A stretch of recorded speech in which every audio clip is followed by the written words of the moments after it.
Mis hermanos, hay un mandamiento que el Señor quiere recordarnos el día de hoy, un mandamiento que es muy importante. Hay mandamientos que son de mucho peso y de mucho sentido en la vida del cristiano, como lo es el amar, por ejemplo. Sin amor podemos hacer muchas cosas, hasta dar nuestras propias vidas, y de nada valdría.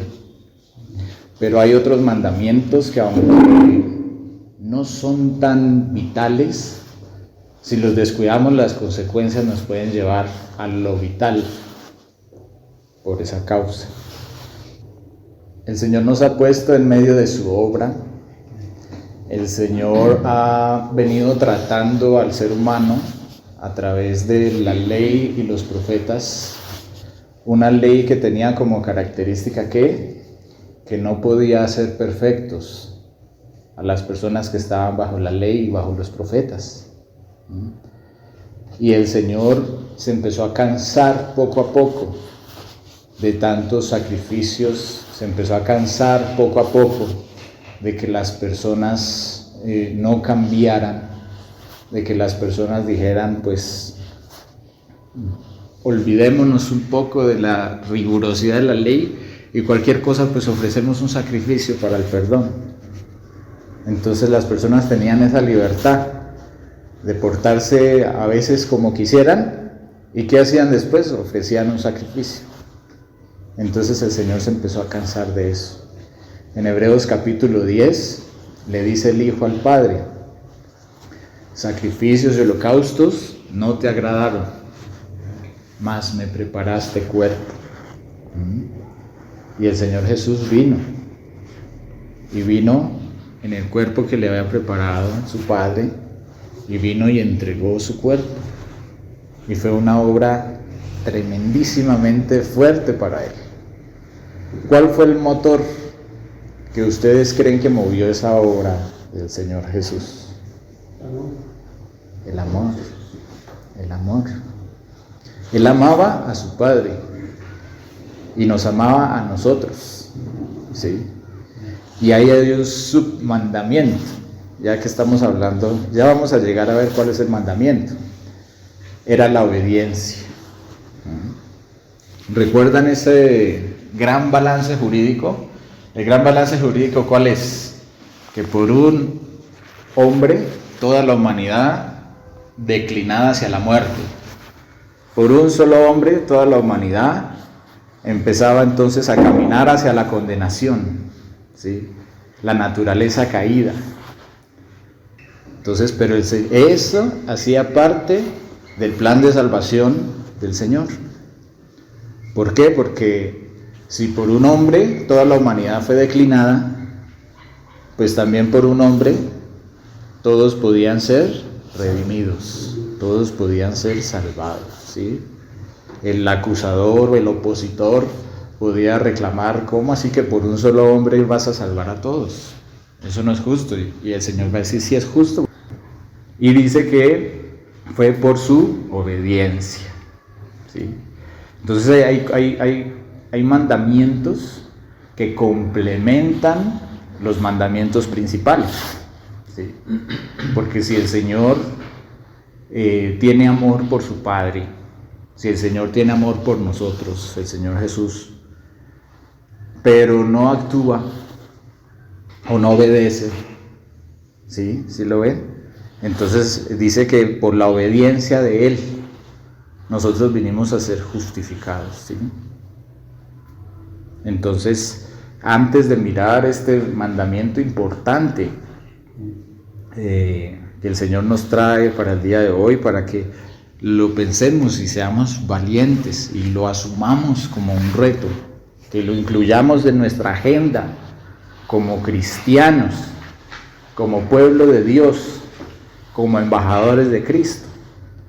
Entonces miremos un pequeño contexto de ese mandamiento, y es el amor. Miremos un par de aspectos acerca del amor. Yo sé que eso es algo que ya hemos escuchado bastante, pero es bueno que la palabra nos esté llenando, que nos esté llegando todo el tiempo, que nos esté alimentando. de su palabra, ¿sí?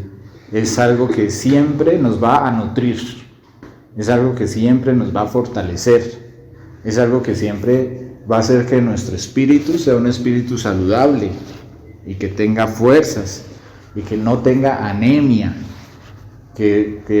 porque es que cuando mengua nuestro espíritu, ¿qué se manifiesta? Se manifiesta la carne. Entonces empezamos con rencores, empezamos con peleas, empezamos con envidias, empezamos con pereza, empezamos a mirar lo que no se debe. Entonces, porque es igual que el cuerpo, no le dé alimento al cuerpo y verá que no rinde, y verá que se enferma, y verá que se nota, y en algún momento lo detiene.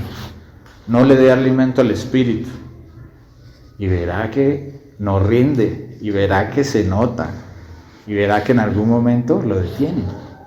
Y un alimento principal es la palabra del Señor. Recordemos entonces un pasaje que hable del amor, el amor del perdón. El perdón es una manifestación hermosísima, hermosísima. Cómo el Señor pagó un tan alto precio y nunca Él ni siquiera insinúa echárnoslo en cara, de decir que por culpa de nosotros lo que tuvo que pasar su Hijo. No, el perdón del Señor es... Ahí es amor, un amor grande. Es glorioso, sí, es precioso. Entonces, en 1 Corintios 13, recuerden, 1 Corintios 13, habla mucho de qué es el amor, de cómo, no tanto qué es, sino cómo es el amor. Que el amor es benigno, que el amor es sufrido, que no es jactancioso. El amor es sufrido, el amor es bondadoso, el amor no tiene envidia, el amor no es jactancioso, no se envanece, no actúa indebidamente, no busca lo suyo, no se irrita, no toma en cuenta el mal, no se alegra en la injusticia, sino que se regocija con la verdad. Todo lo sufre, todo lo cree, todo lo espera, todo lo soporta. El amor nunca deja de ser. Muchas gracias, hermano. Miremos Isaías capítulo 49, por favor, hermanos. Entonces ahí miramos un ejemplo, que es el ejemplo de Israel. Sí. Sion está representado en Jerusalén, en ese lugar precioso. Sion es algo que el Señor lleva en su corazón. ¿Y qué estaba diciendo Sion en ese momento? Estaba diciendo: me dejó Yahvé y el Señor se olvidó de mí. Israel ha cometido muchos pecados. Israel ha cometido muchas transgresiones. Israel, aún viendo grandes señales del Señor, y aún viendo su poder, y aún viendo su dirección y conociendo su ley, esa ley que es superior a cualquier ley, esa ley que hacía que fueran la admiración de las demás constituciones, cometieron error, fueron infieles, y en algún momento ellos dicen: el Señor se olvidó de nosotros, el Señor nos dejó. ¿Y qué responde Él? ¿Se olvidará la mujer de lo que dio a luz para dejar de compadecerse del hijo de su vientre? Aunque olvide ella, yo nunca me olvidaré de ti. He aquí que en las palmas de las manos te tengo esculpida, delante de mí están siempre tus muros. Entonces el Señor nos enseña algunos márgenes acerca del amor, ¿sí? Que aunque hayan transgresiones contra nosotros, aunque hayan ofensas hacia nosotros, si nosotros tenemos amor, debe haber una sabiduría para manejar cada situación, no para condenar a las personas, no para condenar al prójimo, no para echar a perder al hermano, no para echar a perder a la hermana, no para crear enemistad entre nosotros, ¿sí? aún al colmo que hizo el Señor con Israel, lo entregó a la dureza de sus corazones. Y en este tiempo están en el tiempo del endurecimiento de Israel, ¿sí? Que es el tiempo donde nosotros entramos como gentiles, ¿sí? Entonces Israel entra en un endurecimiento mientras los gentiles son incluidos. Y después el Señor nunca deja a su pueblo.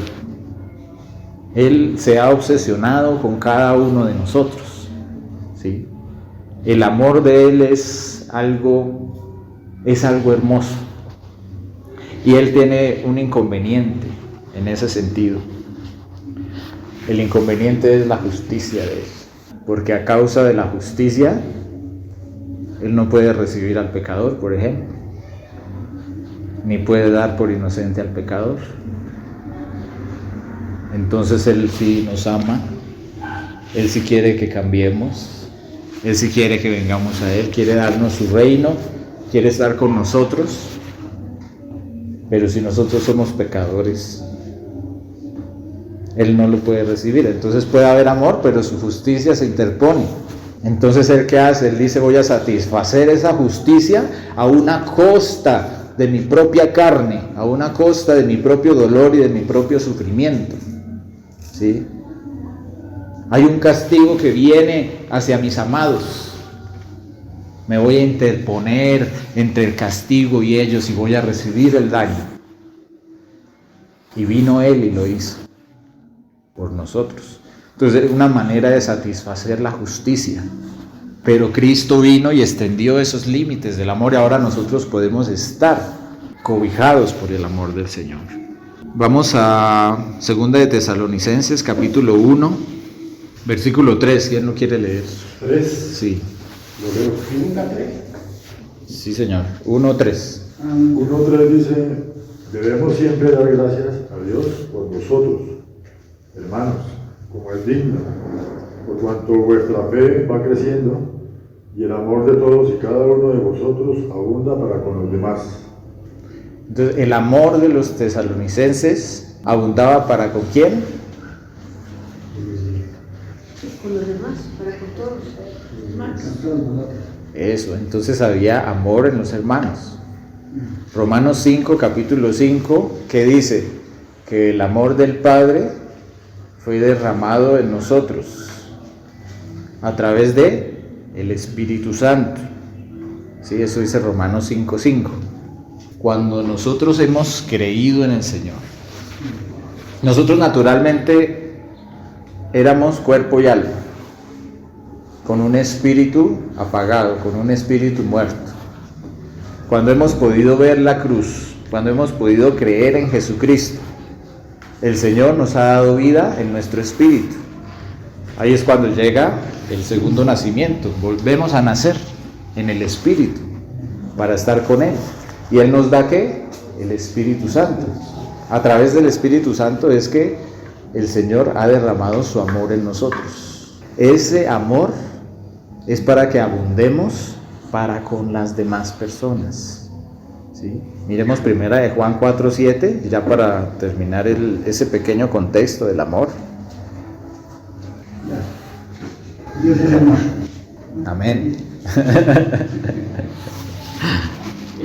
Amados, amémonos unos a otros, porque el amor es de Dios.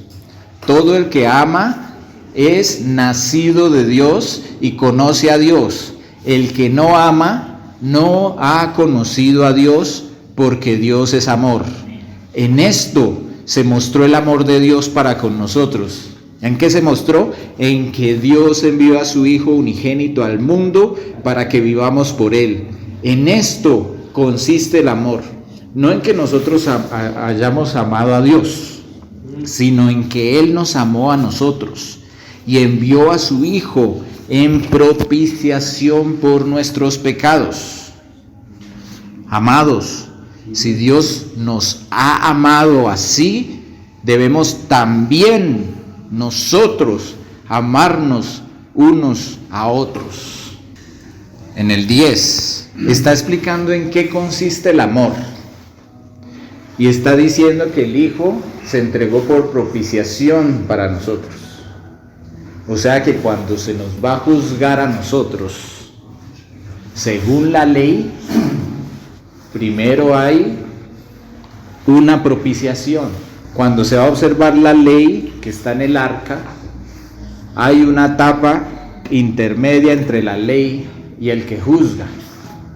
Y esa etapa que contiene la sangre de Cristo. Entonces, cuando van a juzgar al señor Rafael en el juicio, según la ley, si miran la ley y miran a Rafael, lo condenan. Pero resulta que el Señor interpuso su sangre de tal manera que ya no se puede observar la ley, sino se mira la sangre de Cristo, que absorbió los pecados de nosotros, incluso absorbió la ley. Y quiero que miremos una parte para no hacer conclusiones a la ligera en ese sentido. Romanos capítulo 3, versículo 27. Romanos 3:27. Sí, Romanos 3:27.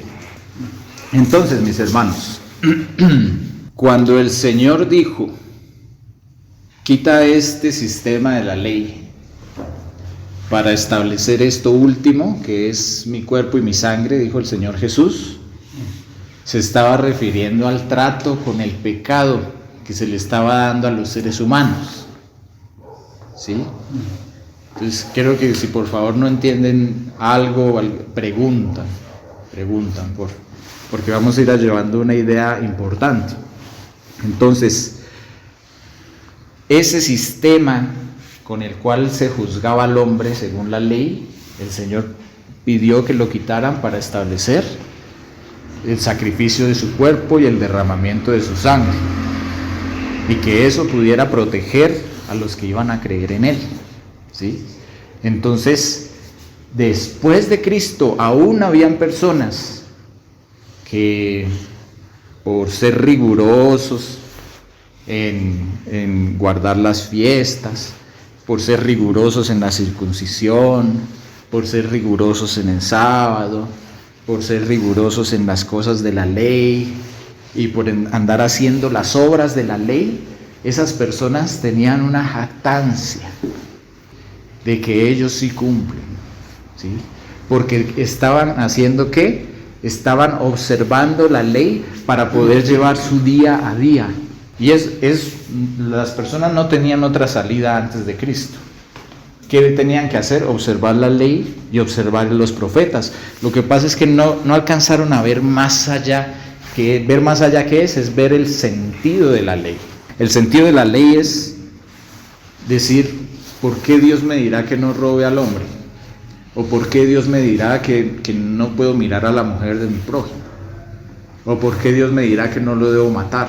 Pues como yo no estoy matando a Luchito, pues sí lo puedo tratar de falto de entendimiento, le puedo hacer bullying, y como la ley dice no matar, entonces el Señor Jesús decía, no entiende que no cometerás adulterio, pero entonces me doy la libertad de la lujuria, de la morbosidad con una mujer, y como no estoy adulterando, o sea, empiezo a mirar mucho la ley, pero no empiezo a ver el sentido de la ley.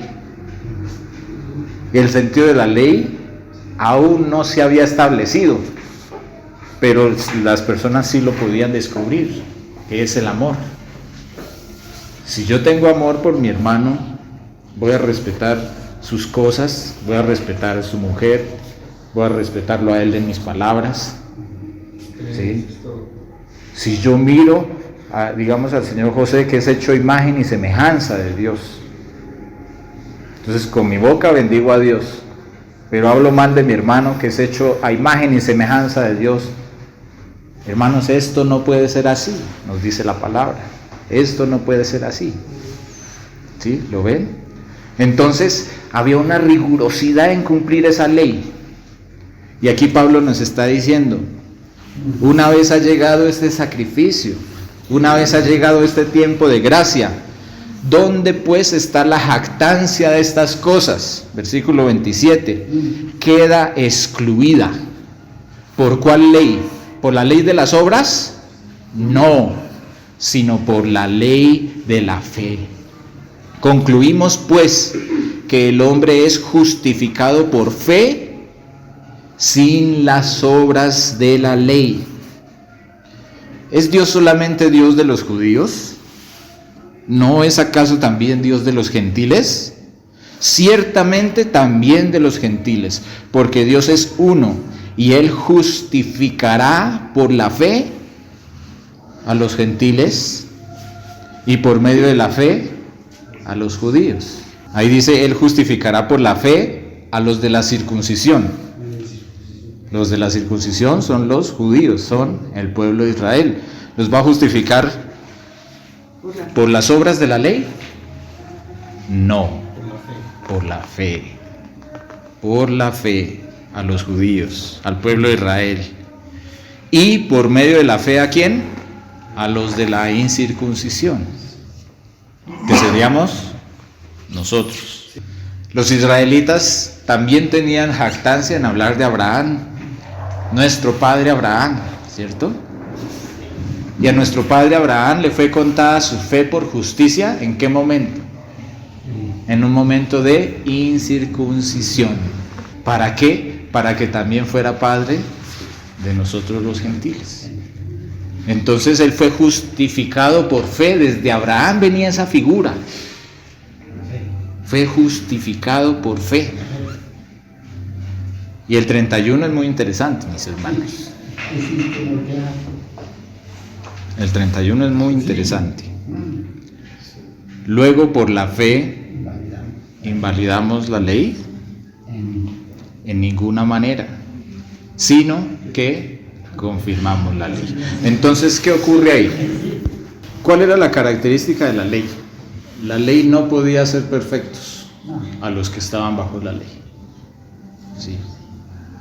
Ahora, ¿qué hizo Dios con nosotros? Él tuvo...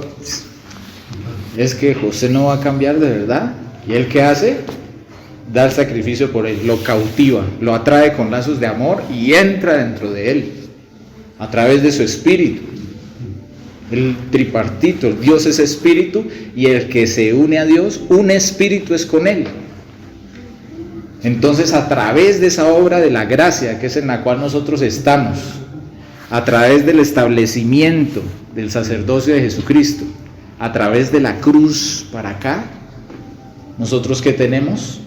Al Espíritu Santo, tenemos a Dios en nosotros, y eso sí es un problema para José, en su carne. Eso es un problema para el pecado que habita en nuestros miembros.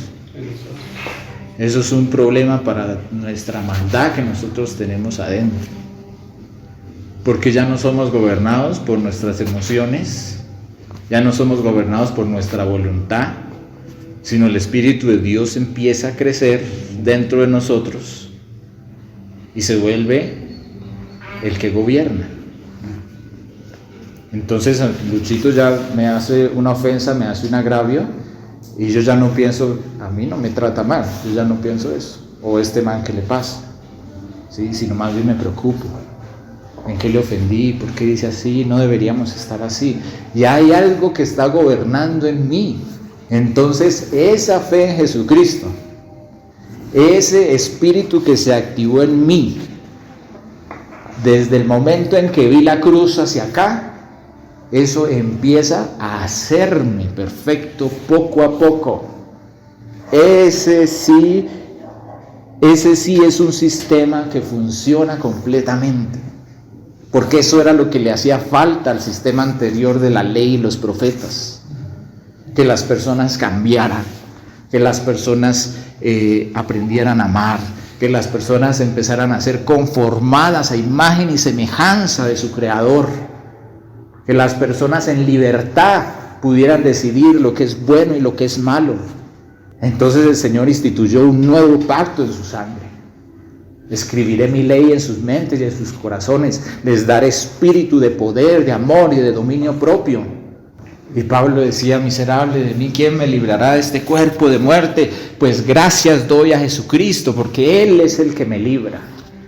Él es el que gobierna. La carne puede, como decía un amigo mío, que frecuento muy seguido, dice: mi carne convulsiona, dice. Puede convulsionar todo lo que quiera, ¿sí? Pero nosotros estamos siendo dirigidos por el Espíritu de Dios, por el Espíritu. Y lo que vimos en las reuniones pasadas, el Señor, ¿qué hace? ¿Qué es lo que ha hecho el Señor con nosotros? Nos hace partícipes de su muerte. Entonces Pablo dice: perseveraremos en infringir la ley en ninguna manera. Él dice: perseveraremos en el pecado en ninguna manera, porque si hemos muerto al pecado, entonces ¿cómo vamos a perseverar en el pecado? Por eso debemos examinar que la obra que está en nosotros mismos sea la obra de Cristo, sea la obra que me hace morir. Yo he tenido la fortuna, y lo digo con mucho temor, lo digo con temor y caminando despacio, pero he tenido la fortuna de poder ver al pecado a los ojos y decir: ya no tienes autoridad sobre mí. En cosas que antes me tentaban, en cosas que al principio de mi cristianismo yo decía: no voy a mirar, no voy a hacer, no, yo tengo que huir. Ahora el Señor me dice: si tú estás muerto al pecado, el que está muerto, ¿cómo reacciona? Díganme ustedes. ¿Sí? Nuestra carne quiere reaccionar, nuestra carne quiere hacerlo. Está bien, voy a tomar esa botella y me la voy a tomar. No puedo porque mis brazos están pegados a una cruz, porque juntamente con Él yo fui crucificado. Mi carne tuvo ese trato en Jesucristo. Hermanos, si nosotros no creemos que el trato que tuvo Jesucristo en su carne es el mismo trato que tenemos nosotros, no estamos en lo que debemos estar. Nuestra carne también fue flagelada, nuestra carne también fue clavada a una cruz, nuestra carne también fue muerta, y juntamente con ella el pecado.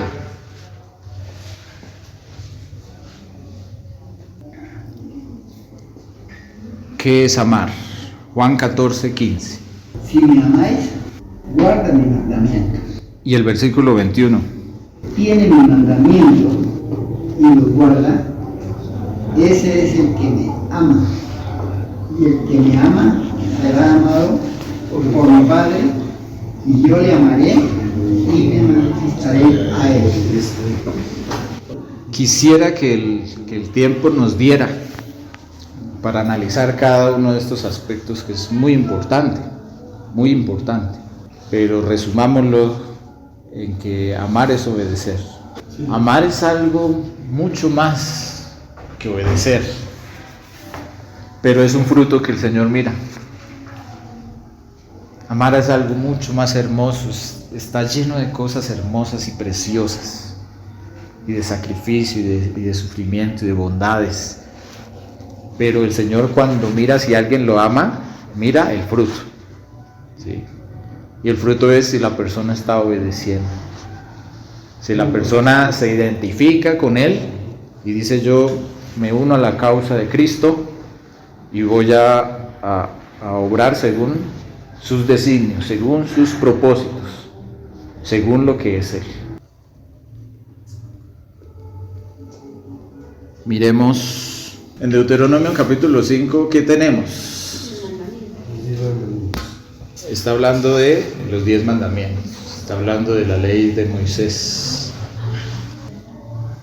Había un monte de fuego y de repente el pueblo estaba al frente de ese monte de fuego, y de repente se escuchó la voz de Yahvé, la voz del Dios Altísimo, se escuchó. Mis hermanos, tal vez nosotros no lo alcancemos a dimensionar, pero en medio de un monte de fuego se escuchó la voz de Él, y Él empezó a decir: yo soy Yahvé, tu Dios, quien te sacó de la tierra de Egipto, no tendrás dioses ajenos delante de mí, y les empieza a dar todas las instrucciones. Y el pueblo, ¿qué hizo? El pueblo se asustó. El pueblo dijo: hemos escuchado la voz de Yahvé nuestro Dios, y aún hemos vivido.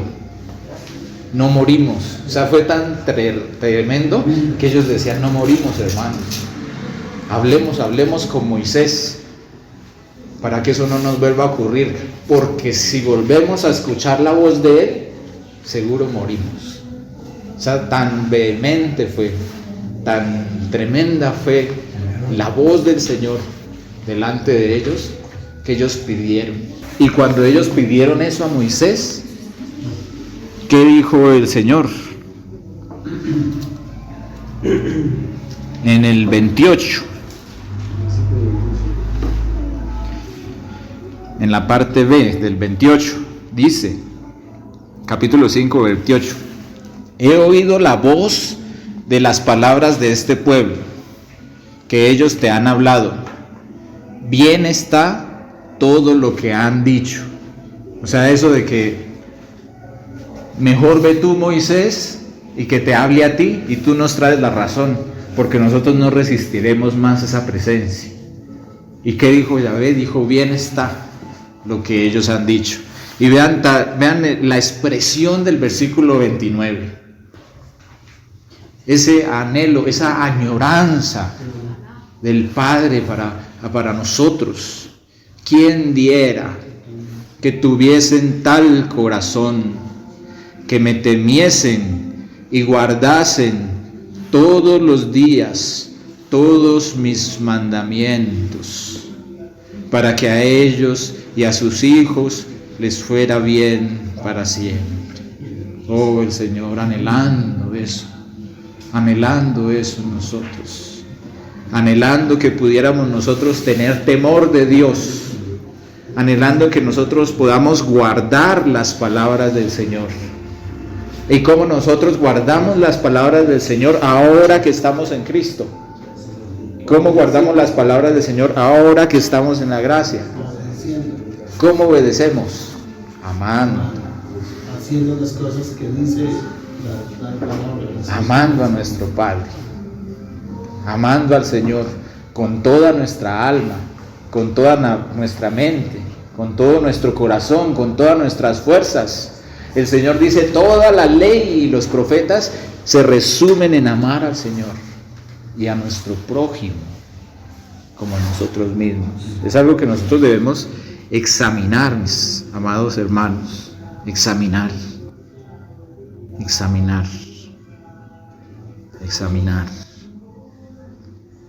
Recordemos que el cumplimiento de la ley es el amor. Lo dice la palabra. El cumplimiento de la ley es el amor. Por eso cuando nosotros estamos en Cristo, aprendemos a amar al Padre, amar a nuestro prójimo. Y cuando nosotros aprendemos a amar, ahí es donde se explica el versículo que su merced decía que nos deja locos. Porque el cumplimiento de la ley es Cristo. Entonces, hermanos, nosotros ya no caminamos mirando la ley y tratando de cumplir esto y tratando de cumplir lo otro, puesto nuestros ojos en la ley, sino que el Señor, la obra fue tan grande que Él dijo caminar viendo lo más hermoso que cualquier hombre pudo haber visto en su existencia, que es a Jesucristo, a Jesús. Qué hermoso es poder caminar nosotros viendo lo más hermoso. Qué hermoso es nosotros caminar viendo al autor. Nosotros somos hechura suya, hechos para buenas obras. Y ese amor dice que abunda para con los demás. Y dice que ese amor nos causa a nosotros unidad. Y esa unidad que hace que el mundo crea. Nosotros queremos que nuestros hijos crean, nosotros queremos que nuestros vecinos crean,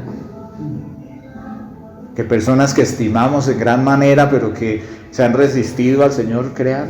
Es algo muy serio, hermanos. Por eso, en vez de avanzar en obras, debemos avanzar en fe y en entender cuál fue la obra que hizo el Señor en nosotros. ¿Cuál es la jactancia? ¿De la ley de las obras? No, de la ley de la fe en Cristo Jesús. Entonces ahora sí el mandamiento. Ya me pasé un minutico, pero les dejo el mandamiento, mis hermanos, para que lo asumamos con valentía, lo asumamos con amor, y es velar. Nosotros debemos velar, estar apercibidos de lo que ocurre en nuestro entorno, y debemos velar. ¿Qué es velar? Estar pendiente. Estar despiertos. Estar despierto. Estar pendientes, estar despiertos. Una velada, por ejemplo, ¿se puede hacer de día? Velar es permanecer despierto en un tiempo que se ha destinado a dormir. ¿Sí? Entonces nosotros todos tenemos un tiempo para dormir, ¿cierto? Todos tenemos un tiempo para desconectarnos y que nuestro cuerpo se recupere. Entonces el Señor dice: velen, cojan parte de ese tiempo y entréguenmelo a mí. Eso no le gusta ni 5 a la carne. Incluso el Señor en ese contexto, habíamos leído el de velad y orad para que no entréis en tentación, porque los encontró durmiendo. No habéis podido velar conmigo ni una hora. A la verdad el espíritu está dispuesto, pero la carne es débil. Entonces, ¿por qué la carne es débil? Porque no se ha desarrollado un hábito. Es importante ir desarrollando ese hábito, y que el motor no sea programar el hábito, sino que el motor sea el amor. ¿Sí? Saber que los que me buscan temprano me hallan, dice el Señor, aun cuando está oscuro. Dice 1 de Pedro 4:7: mas el fin de todas las cosas se acerca. Sean pues sobrios y velen en oración. Velen en oración. Sean sobrios y velen, porque vuestro adversario, el diablo, como león rugiente, anda alrededor buscando a quien devorar. Esto lo está diciendo después de Cristo. Esto lo está diciendo después de ser revestidos de Cristo. Lo está diciendo después de que nos acercamos a la compañía de muchos millares de ángeles. Después de haber conocido a Cristo y saber que Él va delante de nosotros como poderoso gigante. Pero estén atentos, velando. La palabra dice: velen en todo tiempo. En todo momento. ¿Es también en el tiempo en el que nosotros dormimos? Sí, pero cuando estamos despiertos también velamos. Que nuestro corazón no se llene de glotonería y de embriaguez, sino que velemos. ¿Qué dice ese versículo? Que las malas conversaciones corrompen las buenas costumbres. ¿Qué dice después de ese versículo? Eso está en Corintios, 1 Corintios 15:33. No erren, hermanos. Las malas conversaciones corrompen las buenas costumbres. ¿Y qué dice enseguida? Cuando nosotros nos vemos a veces cercanos a conversaciones que no son sanas, el Señor nos dice: no se metan en esas conversaciones, velen debidamente. Velen porque hay un adversario. Velen en todo tiempo. Velen en oración. Pero no reciban esta palabra como algo bonito, sino como algo que hay que hacer. Terminemos con Marcos 13:32. Entonces, mis hermanos, el sacrificio de Cristo nos cubrió tanto que en algún momento dice que no hay ley. El sacrificio de Cristo nos cubrió tanto que en algún momento dice que no hay pecado, porque Él es el cumplimiento de la ley y porque Él absorbió el pecado en su carne. El sacrificio de Cristo, ¿qué hizo en nosotros? Nos hizo partícipes de su resurrección. Por eso ahora nosotros andamos en un camino nuevo. Por eso ahora nosotros tenemos la dirección de su Espíritu. Por eso ahora nosotros sí podemos ser hechos perfectos. Por eso ahora nosotros tenemos la capacidad de amar. Y si tenemos la capacidad de amar, ahí está el cumplimiento de la ley. Porque el cielo y la tierra pasarán, mas su palabra no pasará. Y lo está hablando en un contexto de ley, en que la ley no va a pasar. Y que ahora nosotros tenemos puestos los ojos en Jesús y podemos caminar viendo lo más hermoso que han podido ver nuestros ojos, que es a Cristo. Pero saber que caminar detrás de Cristo es caminar llevando nuestra cruz. Porque así como Él fue obediente, los hijos se parecen a sus padres. Nosotros también tenemos esas características. Nosotros también podemos ser obedientes. Y más ahora, cuando vemos que el tiempo se acerca, cuando el tiempo del fin está encima de nosotros, cuando los gobiernos están cerniendo sus tinieblas sobre la iglesia, sobre los países, más ahora cuando está a punto de manifestarse el inicuo, más ahora cuando se anuncia una persecución a las iglesias, más ahora cuando se avecina el justo juicio de Dios, el día grande y terrible de Yahvé, más ahora cuando Él viene, no como cordero, sino como león, a juzgar. Más ahora cuando todos compareceremos ante el tribunal de Cristo, porque nuestro amor nos llevó a obras. Por eso dice que nos va a juzgar a cada uno según sus obras. No es que las obras nos hagan salvos. Es que si hubo ese espíritu, hubo ese amor, y si hubo ese amor, hubo esas obras. Entonces Luchito creyó y amó, sí. A ver, miro el fruto, las obras, bien. Venid, entrad al reino preparado desde antes de la fundación del mundo. Venid, pueblo mío. ¿Sí? Entonces el Señor nos dice, pero aquel día del Señor, ni la hora nadie sabe, ni aun los ángeles que están en el cielo, ni el Hijo, sino el Padre. Miren, velen y oren, porque no saben cuándo será el tiempo. Es como el hombre que yéndose lejos dejó su casa y dio autoridad a sus siervos, y a cada uno, ¿qué? Su obra. Entonces ese hombre que se fue lejos es nuestro Señor Jesús, porque Él no está. Él no está. Pero hay un momento en que Él va a volver. Y Él se fue lejos y dejó su casa, que somos nosotros, y dio autoridad a sus siervos, y a cada uno que le dio su obra. Y a un portero mandó que velase. Y después le dice no solo al portero, sino a todos, ¿cierto? Velad, pues, porque no saben cuándo vendrá el Señor de la casa. Si al anochecer, o a la medianoche, o al canto del gallo, o a la mañana. ¿Cómo se llama él? Jonathan puede estar tranquilo, que falten mucho tiempo para el fin del siglo, pero él no sabe si mañana va a estar aquí. Y delante del Señor, ¿qué hay que dar? Cuentas. Por eso hay que velar. Porque el día para estar con Él puede ser en su regreso, o puede ser el día de mañana, que el Señor quiera llevarnos. Bueno, nos lleva mañana a esperar ese día.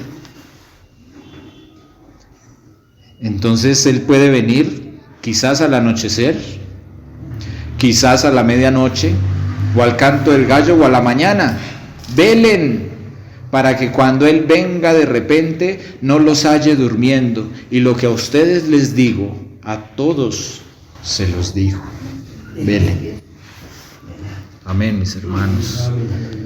Que el Señor nos ayude y nos permita ser tierra fértil para su palabra, llevar fruto de ella y velar. Y velar y hallarlo y encontrarlo a Él, mis hermanos. Gracias al Señor por su palabra. Amén.